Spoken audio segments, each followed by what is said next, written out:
I'm here for a very exciting video, and that is to show you my TBR for the ContemporaryAthon, and that is to show off my TBR for the ContemporaryAthon, and this is round something. I think this is now the third or fourth time I've done this readathon, but I love doing this readathon, and it's really good now because I'm not even going outside of my comfort zone, because I just love reading contemporaries now, and I could literally just go like months and just read only contemporaries because they're so easy to read, they're so feel good, and I love them. But I'm excited for this readathon. It is going from the 23rd to the 29th of this month, and Chelsea Darling Reads is one of the main hosts of this readathon, and I love how excited she gets for it, so that is one of the main reasons I love doing it. But I also just want to get some reading done. Like, I've been reading pretty well this month, but I'm excited for this readathon. I've got 5 books on my TBR, and I can't wait to show you. The challenge number 1 is to read a 2019 release, and I'm going to be reading The Boy Who Steals Houses by C.G. Drews, who is Paper Fury on all the social medias. She also wrote 1,000 Perfect Notes, and she writes beautifully, and I've had this for ages, and I don't know why I haven't read it yet, but I really want to. Another Love Oz YA author, and I'm really glad this book did only come out this year because, as I said, it's a 2019 release, so I'm very happy about that. Challenge number 2 is to read a contemporary with yellow on the cover, and I'm going to be reading One True Loves by Taylor Jenkins Reid. Do you see the yellow of this book right here in this bookmark? It's the tiniest bit of yellow, but the spine has more yellow on it than anything. This will be the first time me actually physically reading a Taylor Jenkins Reid books, because every other one of them I've listened to audio, and I love that experience so much. But I just want to read all of her books, and once I read this one, I'll only have 2 more to go, and there's 1 more I can listen to on audiobook. I think that's after I do, and then I'll need to buy Daisy Jones and The Six to read, because I do want to read it. It hasn't been on my priority list to buy yet, but it'll probably be eventually. Challenge number 3 is to read a diverse contemporary, and I'm going to read Fence Volume 1 by P.C. Bicat, Jonathan the Mad, and Joanna Lafute. So this is the volumes of the comic 1 to 4 though. A couple of years ago in a YA Chronicles box, we got the first ever volume, and it's only like 20 pages. Like, this is like a full-on volume, and it does have the 4 original volumes, but now they've got like volume 1, volume 2, and volume 3, and that's all 12 issues together.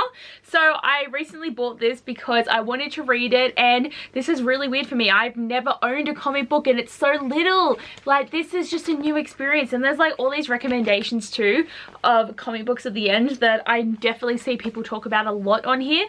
So I don't know if I'm actually gonna suddenly get into comic books or not, but this one, I feel like it's gonna end up as a male-male romance. Like, I did only read the first volume, so I don't know. Like, if it doesn't end up being that, I'm gonna be kind of sad though, because I think it'd be good to have like boys fencing that fall in love. It'd be very adorable, but the main character, I'm pretty sure, is Asian anyway, so this is diverse, and it's going to be a really easy read, so that's why I'm picking it. Challenge number 4 is to read a contemporary with an illustrated cover, and I'm going to read The Boy Who Steals Houses by C.G. Drews. I've never mentioned this book on my channel before, guys, but it's going to be really good. But this is totally illustrated. I mean, like, that is actually kind of like a boy, but with all the keys and stuff. And I also thought I could have used this one for the yellow challenge because of the text and stuff, but I thought I'd use it for the illustrated challenge because I've doubled up on like 2 of my books for the challenges.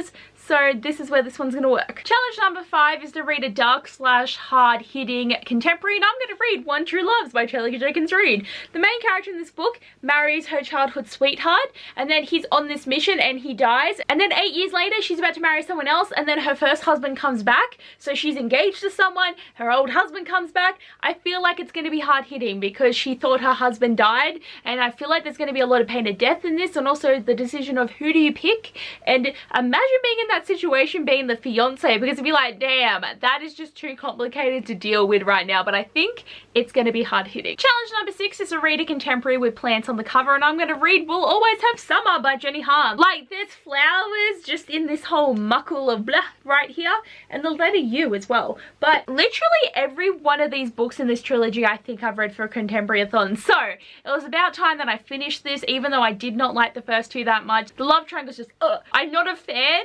but I just want to keep reading it to see how much worse it can get. Like, I'm reading it for how shit it is, and that's hilarious because To All the Boys I Loved Before is amazing. Don't read this trilogy. The first one is The Summer I Turned Pretty, so she hangs out with these 2 boys who are brothers her whole life, and then just one summer they decide to think she's sexy, and that's like not okay.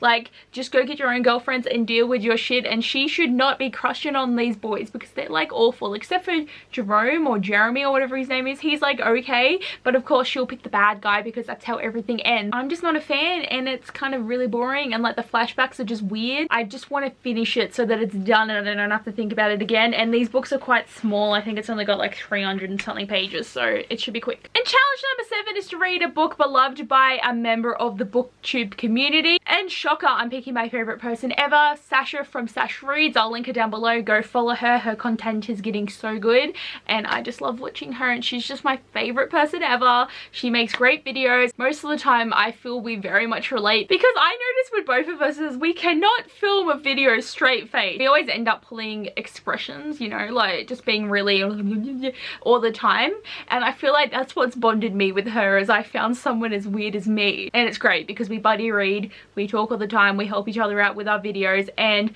I love her Instagram feed, I love her booktube. She is someone you need to know, so I'm gonna link everything I can about her down below.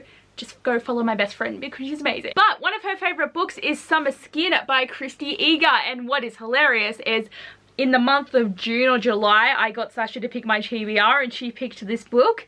Did I read it? No. No, I did not. Am I going to read it in this readathon? Probably not, because I have a lot on my plate. And I was seriously trying to figure out how one of those 4 books was going to end up being someone's favorite book out there, but I had to talk about my girl Sasha. So this is one of her favorites. It's a Love Oz YA story. In this book, I'm pretty sure it's like these 2 rival schools or something, or one school, but the girls and the boys start really fighting once one of the girls gets shamed for something. So it's kind of like this big war story of like just school shenanigans, I think. So I'm not really sure, because I do know that I bought this book because it was signed by the author. I got it off Booktopia because I was like very excited, because I'm like, you can get signed books off there. So I was just grabbing whatever I wanted, and this does sound like a good book. I've just never gotten to it, but I know that she really loves it, so it's never going to be one that I'm going to unhaul. But I just don't know if I'm going to get to it in the readathon, because it's also like not long. It's only 350 pages. Why is this so thick?